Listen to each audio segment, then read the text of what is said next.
Kylian Mbappe আর আশরাফ হাকিমির মধ্যে রয়েছে দারুণ বন্ধুত্বের সম্পর্ক। প্যারিস সেন্ট জার্মেইনে একসাথে খেলেছিলেন এই দুই তারকা। বর্তমানে আশরাফ হাকিমি পিএসজিতে থাকলেও রিয়াল মাদ্রিদে পাড়ি জমিয়েছেন কিলিয়ান এমবাপ্পে। গতরাতে ফিফা ক্লাব বিশ্বকাপের সেমিফাইনালের ম্যাচে মুখোমুখি হয়েছিল রিয়াল মাদ্রিদ ও পিএসজি।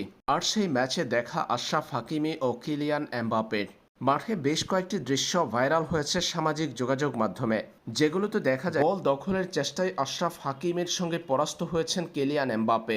পিএসজির ডিফেন্ডারদের দ্বারা বারবার বাধার সম্মুখীন হয়েছেন ফরাসি ফরওয়ার্ড। এক পর্যায়ে রেফারির দৃষ্টি আকর্ষণ করতে পেনাল্টি আদায় করে নিতে মাঠে অভিনয়ও করতে দেখা যায় কিলিয়ান এমবাপ্পেকে।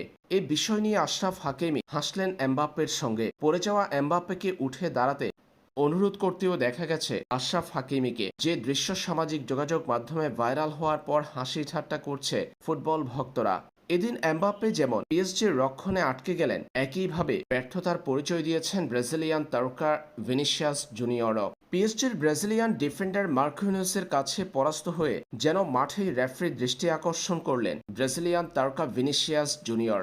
সামাজিক যোগাযোগ মাধ্যমে ভিনি এমবাপ্পেদের এমন বেশ কিছু ছবি হাসির খোরাক জুগিয়েছে ফুটবল ভক্তদের মাঝে।